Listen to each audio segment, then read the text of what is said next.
నమస్కారం గురువుగారు. నమస్కారం అమ్మా. గురువుగారు, అపశకునం ఎదురవుతే ఇంటికొచ్చి కాళ్ళు కడుక్కోవాలి అని అంటా ఉంటారు కదా! ఎందుకలాగా? అపశకునం ఎదురైతేనే కాదమ్మా, ఆ!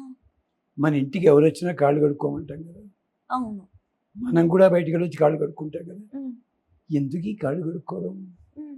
మీరు నన్ను అడిగితే నాకు బలహీనతమ్మా. హ్మ్. ప్రతిదానికి మూలం వేదంలోంచి ఎలా తీసుకు చెప్పడం అలవాటు. అదే మంచిది కూడా గురువుగారు. మీరు ఎప్పుడైనా కాలవల్లోనూ అలాంటి నదుల్లో స్నానం చేస్తే వణుకుతాం మనం. హ్మ్. ఎందుకు వణకడం? సైన్స్ వాళ్ళంతా చెప్తారు, టెంపరేచర్ డిఫరెన్సు, నీ బాడీ టెంపరేచర్కి వాటర్ టెంపరేచర్కి తేడా వచ్చినప్పుడు ఈ షేకింగ్ అన్నది వస్తుంది. కాదమ్మా, హ్మ్. దీనికి కారణం ఉంది. హ్మ్. ఏమిటంటే ఆ నీటి లోపల వరుణదేవుడు ఉన్నాడు. హ్మ్. వరుణదేవుడితో పాటుగా సూర్యుడు ఉన్నాడు, హ్మ్. అగ్ని ఉన్నాడు. ఆ సూర్యుడు ఉన్నాడు గనుకనే, అగ్ని ఉన్నాడు గనుకనే మనం స్నానం చేస్తే మన శరీరానికి ఒక కొత్త కాంతి వస్తుంది, కొత్త ధైర్యం వస్తుంది. హ్మ్. కానీ నీళ్లలోనే ఏం చేస్తాడు నువ్వు? ఈ వణకడం దేనికంటే ఆర్టీసీ బస్సు ఆగగానే జనాలంతా ఒక్కసారి దిగారు అనుకోండి, హ్మ్. బస్సు షేక్ అవుతుంది కదా. హ్మ్. దుంపది కదా, 6 చక్రాలు ఉన్నాయి. మన శరీరం కూడా అంతే. హ్మ్. నీళ్లల్లోకి వెళ్ళగానే మన శరీరంలో పాపపుణ్యాలు రెండూ ఉన్నాయి. ఓకే. ఈ పాపాలు ఉన్నాయని మనకు తెలియదు. ఊరి నాయనో వీడు నీళ్ళల్లో గెడుతున్నాడు అని చెప్పి ఈ పాపాలన్నీ బయటికి పోయే ప్రయత్నం చేస్తాయి ఒకేసారి. ఆ! అందుకని బాడీ షేక్ అవుతుంది. ఎందుకని? ఆ! యా సాగం రాజా వరుణో యాతి అపశ్యన్ జనానాన్ చెప్తోంది వేదం, యజుర్వేదం. ఆ నీళ్లల్లో ఉండే వరుణదేవుడు ఉన్నాడే, హ్మ్. అపశ్యన్ జనానాన్, వచ్చే జనుల పాపపుణ్యాలన్నీ కూడా హ్మ్. యా సాగం రాజా వరుణో యాతి మధ్యే అపశ్యన్ జనానాన్, మంచి పనులు చెడు పనులు అన్నీ చూస్తుంటాడు. హ్మ్. చూస్తుండి ఈ పాపములన్నిటినీ కూడా శిక్షిస్తాడు వరుణదేవుడు. హ్మ్. ఆ భయం కొద్దీ ఈ పాపాలు బయటికి పోయే ప్రయత్నం చేస్తాయి. సంధ్యావందనంలో కూడా ఇదే మంత్రం ఉంది. నెత్తిమి నీళ్లు చల్లుకుంటూ ఈ మమ్మే వరుణ శృధీయవ అధ్యాచ మృడయ, మాకు సంతోషం కలిగించవయ్యా, తత్వాయామి బ్రహ్మణ వందమాన, నువ్వు భగవంతుడితో సమానం, నమస్కారం. అంతేకాదు, నేను చేసిన పాపాలు ఉంటాయే, పాపాలు తొలగించు. ఎలా తొలగించాలో తెలుసా?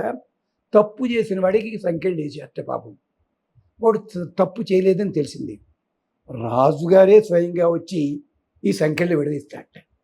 అలాగా నేను పాపాలు చేయలేదు కదా, ఇంకా నా పాపాలు అన్న ఉన్నది ఉంటే కనుక నువ్వే వచ్చి రాజుగారు ఎలాగైతే సంఖ్యలు ఊడదీస్తారో అలా ఊడదేవయ్యా, రక్షించడం. ఇది సంధ్యావందనంలో మంత్రాల్లో అంతరార్థం ఇది.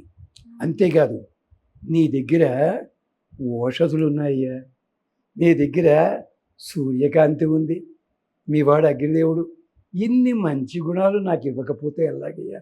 నీ పిల్లాడిని కదయ్యా, హ్మ్. నీలోంచే పుట్టింది భూమి, ఆ భూమి మీద బతుకుతున్నవాడినయ్యా. ఎన్ని మంత్రాలమ్మా యజుర్వేదంలో ఇలాంటివి. హ్మ్. అందుకని ఎక్కడికైనా బయటికి వెళ్ళి వస్తున్నప్పుడు కానీ, హ్మ్. ఎక్కడైనా అపశకునం ఎదురైనప్పుడు కానీ మనం వెంటనే కాళ్ళు కడుక్కుంటే ఆ పాపములన్నీ తొలగిపోతాయి. హ్మ్.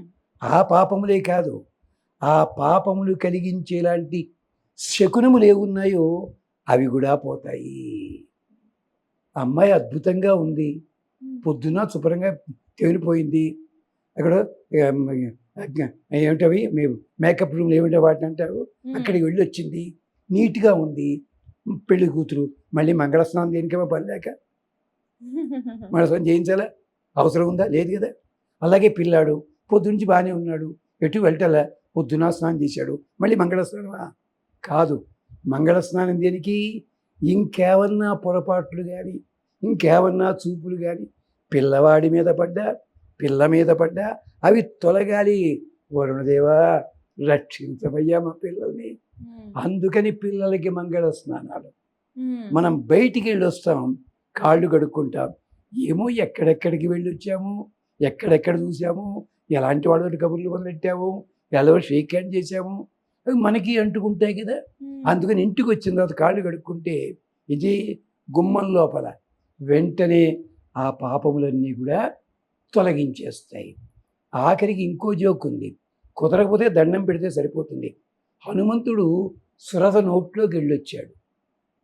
హనుమంతుడు సురథ నోట్లో వెళ్ళమన్నాడు. మరి నోట్లోకి వెళితే తడి అవుతాడు కదా, కానీ తడి గాలే, నాలుక మీద అడవలే, కానీ నోట్లోకి వెళ్ళి అన్నముద్ద అపసరైన. కానీ ఇప్పుడు స్నానం చేయడానికి ఉందా? లేదు. అందుకని దాక్షాయణి నమోస్తుతే, నీకెక్కడైనా పొరపాటు వస్తే పెద్దవాళ్ళకి దండం పెట్టు, ఆ పాపం పోతుంది. అందుకని అమ్మ దండం అన్నాడు. అందుకనే మన వాళ్ళు కాళ్ళు కడుక్కోవడానికి వీలు లేకపోతే బాబాయ్ గారు నమస్కారం వచ్చా ఇప్పుడే అంటారే. మన సాంప్రదాయాల్లో ఇన్ని విశేషాలు ఉన్నాయి. అంచేత ఒక్కసారి ఆ మంత్రం చెప్తాను.